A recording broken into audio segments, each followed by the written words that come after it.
Hello friends, welcome to my YouTube channel IT Academia by Arvind sir. In this video lecture, we are proceeding with our further topic of JavaScript.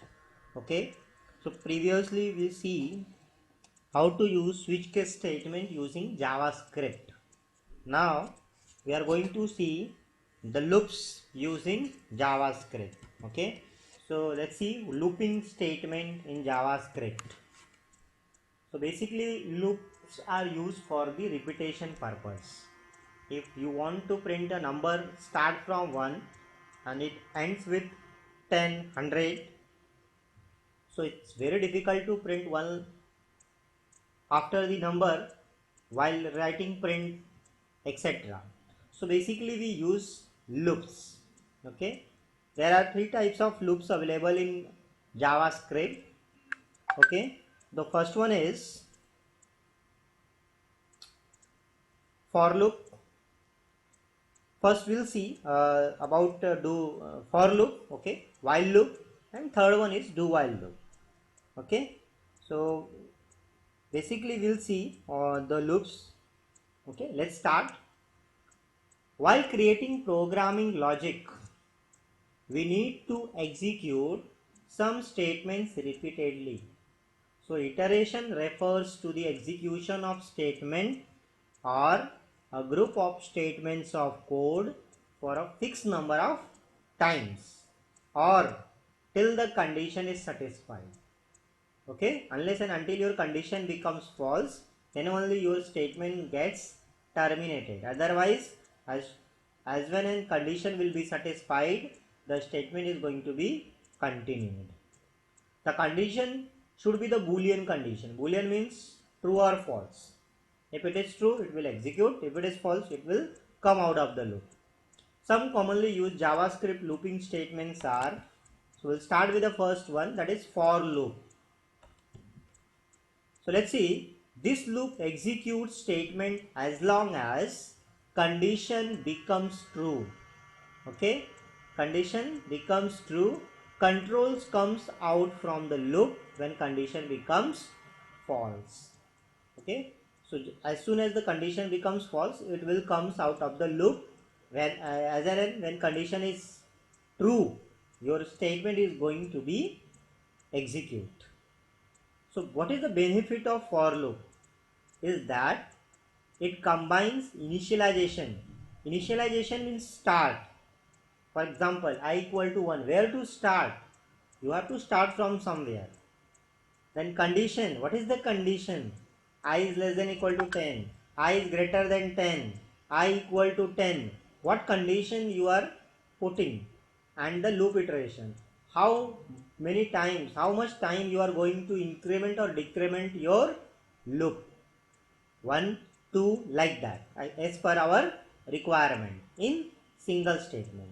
So all together we are writing all these things in a single statement: initialization, condition, and loop iteration. This is what the benefit of the for loop.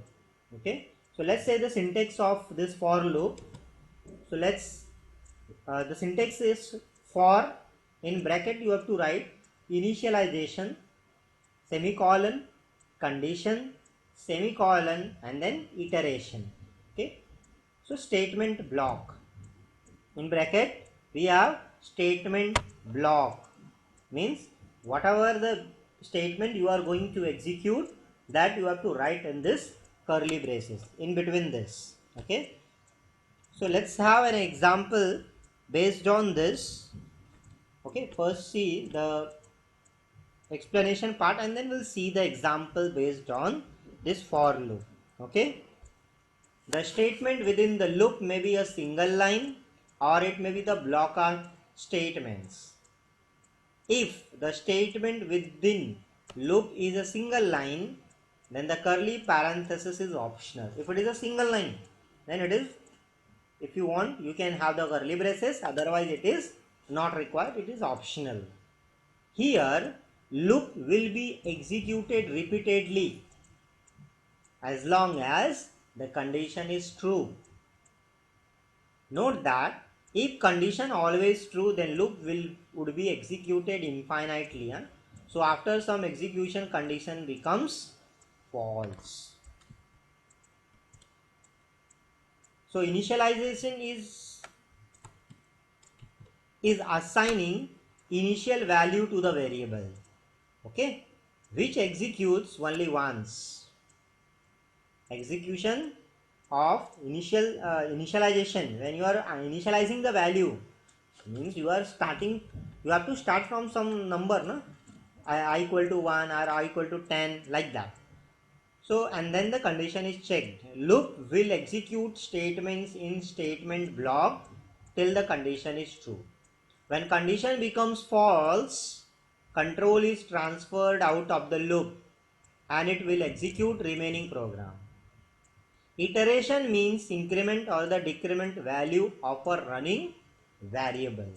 So this is what the explanation. Now I am going to write a program based on the for loop, where I will show you how to use the decrement and increment both the values and how you perform for loop. Okay, so let's see the example. So just open the notepad first, write down the code in the notepad. Okay, so always start with doc type HTML.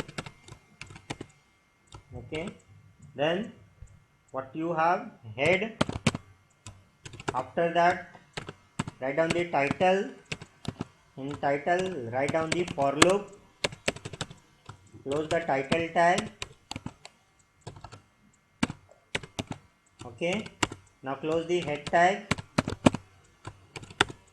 Now after that what you do, just have body tag after that. Okay, now in heading I am writing use of for loop. Let's close this heading tag.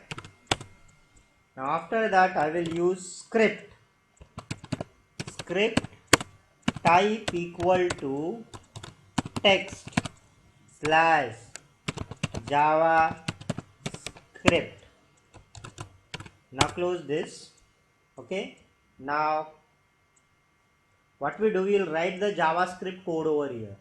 So we'll start with the variable declaration. How variable is declared in JavaScript? Using a keyword called var.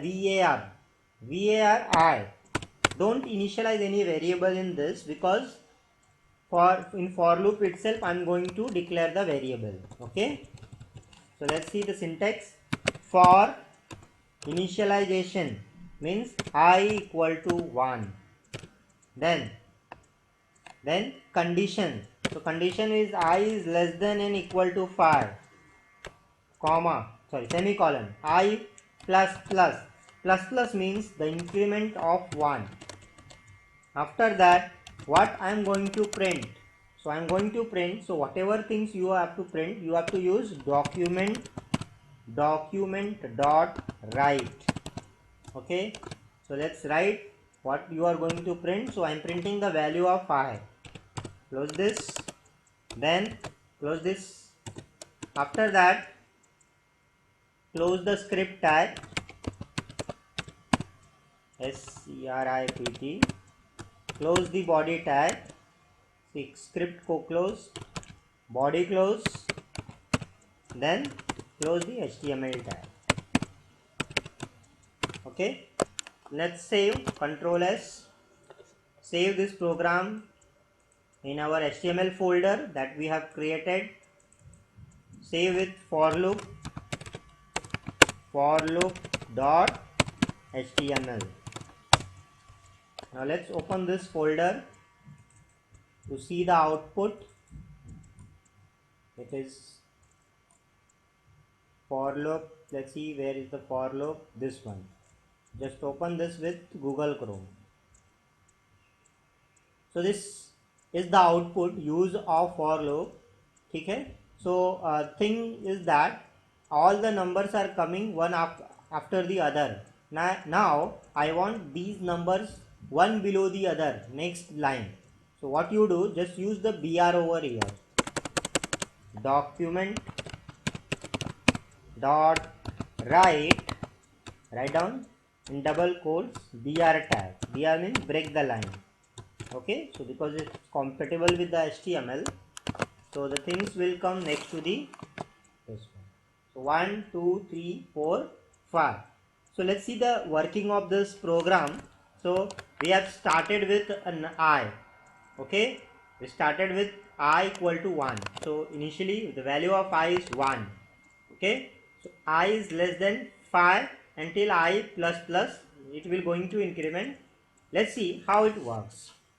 So the firstly the value of I is 1. It will check 1 is less than or equal to 5.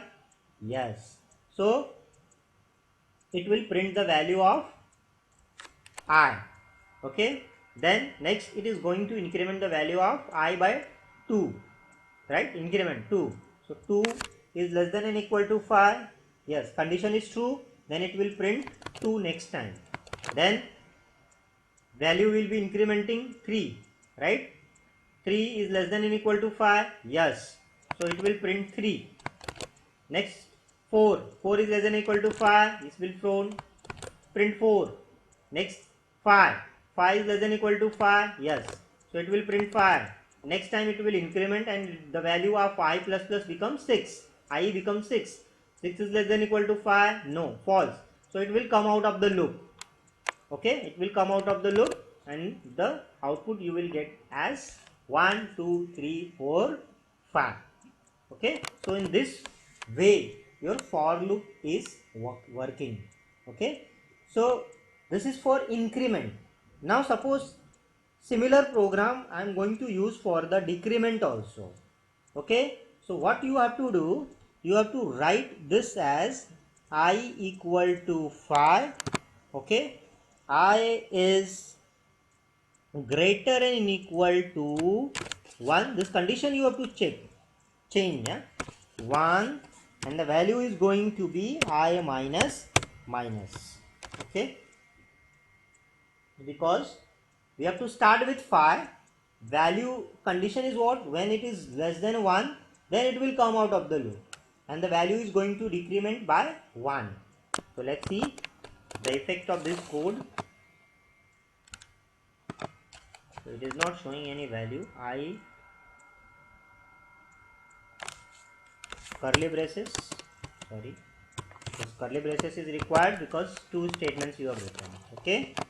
So let's see. 5, 4, 3, 2, 1. Okay. So this is what? For loop in JavaScript. Okay.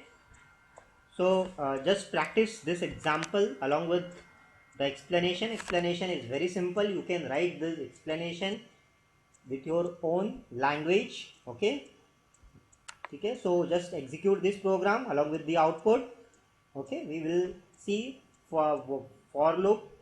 We have completed for loop. Next video lecture we'll see do while loop and while loop. Okay. We'll stop here. Thank you so much for watching this video.